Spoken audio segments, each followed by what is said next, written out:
My relationship came to an end last Friday night, and she's still unaware of it. Before heading to a concert with her friends, I overheard my girlfriend chuckle and say, "I shaved every inch of myself, just in case." Her friends burst into laughter. I stayed silent. The next morning, while she was still groggy from the night before, she found her belongings neatly packed by the front door. I didn't raise my voice. I didn't shed a tear. I didn't demand answers. That single sentence she uttered was all I needed to hear. Her words haunted me all night while she was out. Just in case. It was a light-hearted confession that she was open to seizing any opportunity with someone else if it arose. To her and her friends, it was a playful quip. But to me, it was a stark revelation of her disregard for me and our 2-year relationship. Her name is Emily. We shared my apartment. I say my apartment because my name is the only one on the lease, a detail that would soon prove significant. She was getting ready in the bedroom with her friends, Sarah and Rachel, while I was in the living room, supposedly watching TV. The door was slightly open, and their voices drifted out. They were buzzing with excitement, chatting about the band, their outfits, and how much they planned to drink. Then came Emily's remark, bold and unapologetic. Rachel howled with laughter. Sarah's chuckle seemed more reserved. I noticed, but she laughed too. My stomach dropped. I didn't move. I sat frozen on the couch, staring at the muted TV, her words looping in my mind. It wasn't just the implication of infidelity. It was the deliberate, carefree way she said it. The fact that she shared it with her friends, turning my potential betrayal into a lighthearted joke for their night out. When they emerged from the bedroom, Emily was radiant. She'd spent hours perfecting her hair and makeup. She wore a dress I'd never seen before. She leaned over and gave me a quick, obligatory kiss. "We're heading out," she said, her tone cheerful. "Don't wait up. It's gonna be a late night." "All right," I replied, my voice steady. "Have a good time. Stay safe." She didn't sense anything was off. She didn't catch the look in my eyes. She only saw the agreeable boyfriend she was leaving behind as she kept her options open. They left, and the apartment fell silent. For about 10 minutes, I just sat there. I didn't feel anger. I felt a sudden clarity. It was as if a switch had been flipped.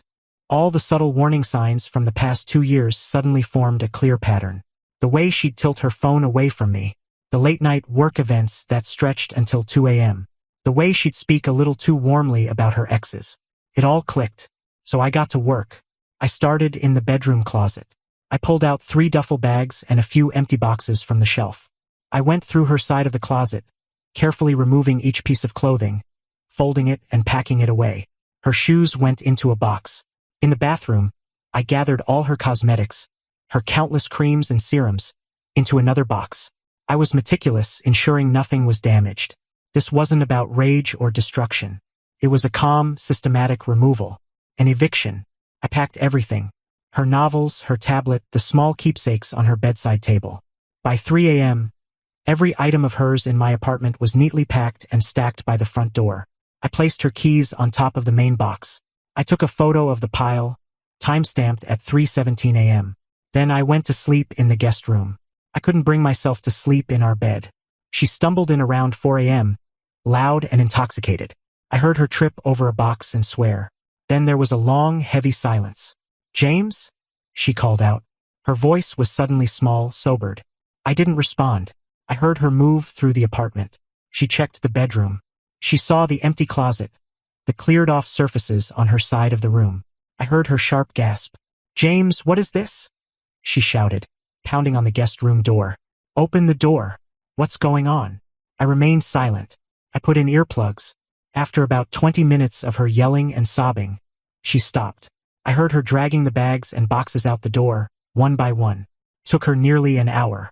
The sound of the front door slamming shut was the most relieving sound I'd ever heard. She started blowing up my phone immediately. Calls I ignored. Texts that shifted from confusion to anger to desperation. I let them pile up. I finally drifted off around dawn.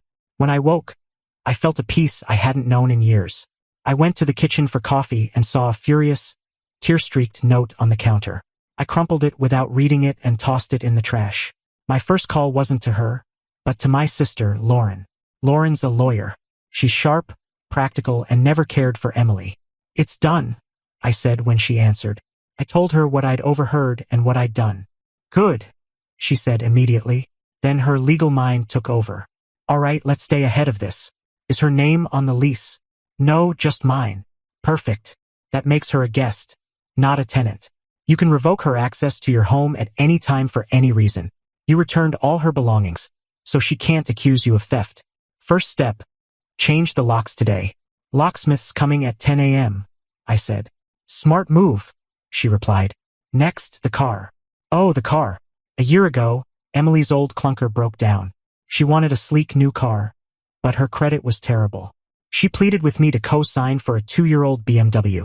I was reluctant but eventually agreed. My name was on the loan alongside hers, and my credit was the main reason it was approved. She made the payments, but the loan was my responsibility too. What about the car? I asked.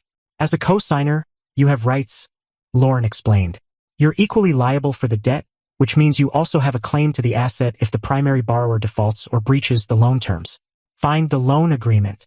Read me the section on delinquency and repossession. I dug out the loan documents from my files. I found the clause. It stated that if a payment was over 30 days late, the lender could repossess the vehicle without notice. It also mentioned the co-signer's duty to inform the lender of any changes in the borrower's circumstances that might impact their ability to pay, like a change in address or job status. She'll try to use the car to manipulate you, Lauren said. She might threaten to stop payments, leaving you with the debt, or use it to force a conversation. We need to neutralize that. Keep that document ready. The locksmith came and went. The new keys felt reassuring in my hand. Then I did something I should have done sooner. I reviewed our shared finances. She'd send me her half of the rent and utilities via PayPal each month.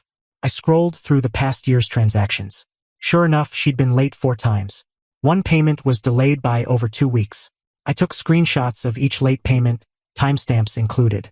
This was proof. It wasn't about the money. It was about documenting her unreliability. The next battle was, predictably, our mutual friends. By Saturday afternoon, the smear campaign started. My friend Tom texted me, "Hey, Emily's going off in the group chat. She's saying you lost it and threw her out for no reason while she was asleep. People are freaking out." Emily's story painted me as a jealous, controlling lunatic who'd been waiting for an excuse to dump her. She conveniently left out her shaved comment. She framed it as me having a sudden breakdown. I called Tom. "She's not telling the truth. I'm sure you can guess there's more to it." "I figured," he said. "But she's convincing, crying, saying she's afraid of you." I had to tread carefully. A public back and forth would get messy. I needed something concrete. I thought of Sarah, the friend who'd been there when Emily made the comment. Her laugh had seemed hesitant. I found her number and texted her. "Hey Sarah, I know this is awkward, but I have a question. Was I wrong to be upset by what Emily said last night before you left?" Her reply was instant. "No, you weren't. It was a lousy thing to say." I told her that in the car. This was my chance. "She's telling everyone I kicked her out for nothing. Would you be willing to share what was said after, in the group chat or elsewhere? I'm not trying to start drama. I just want the truth out there." 10 minutes passed with no response. I thought she was staying out of it. Then my phone pinged. It was a screenshot from Sarah. It was from their girls' group chat, timestamped Friday at 9:15 p.m., about 20 minutes after they left my place.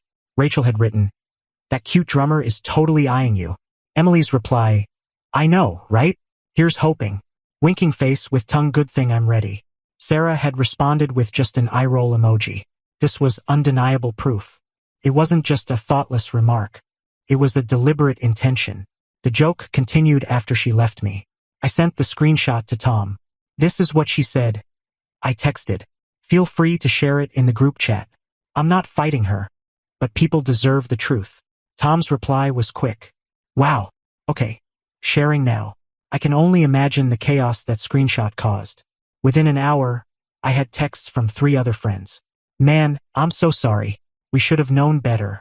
Emily's out of line. Her support crumbled. The narrative she'd spun was shattered by one piece of evidence from a friend with integrity. Emily went berserk. She accused Sarah of betraying her. Sarah, according to a later text from Tom, simply said, "I'm not lying for you, Emily. What you did was wrong." Sarah then left the group chat. With the social storm handled, I focused on the car. I knew she'd try to use it against me. On Monday morning, I got an angry email from her. I'd blocked her number, so email was her only option. The subject, the car. You think you can destroy my life and walk away? You co-signed for my car. If you don't meet me to talk this out, I'll stop paying.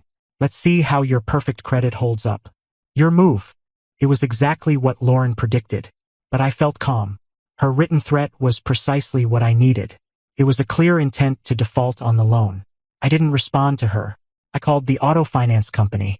I spoke to a loan officer and explained the situation clearly and factually.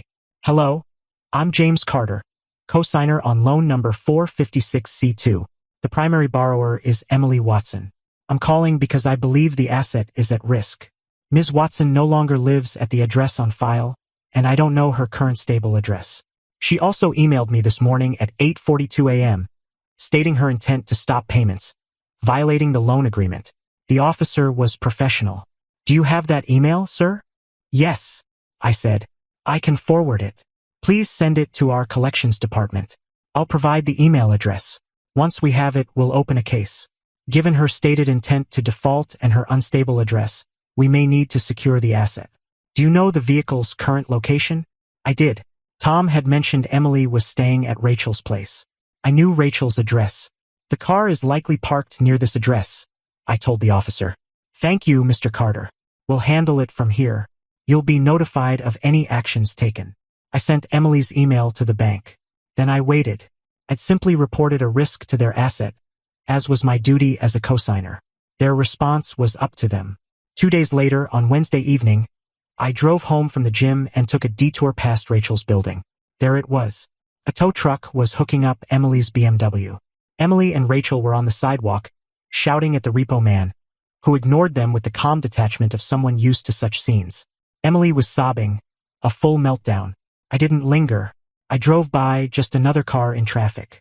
I didn't feel victorious or smug. I felt a quiet sense of balance returning. She'd made her choices. These were the results. The repossession sparked immediate fallout. She left a dozen furious voicemails on my now unblocked phone. I'd unblocked it to hear her reaction.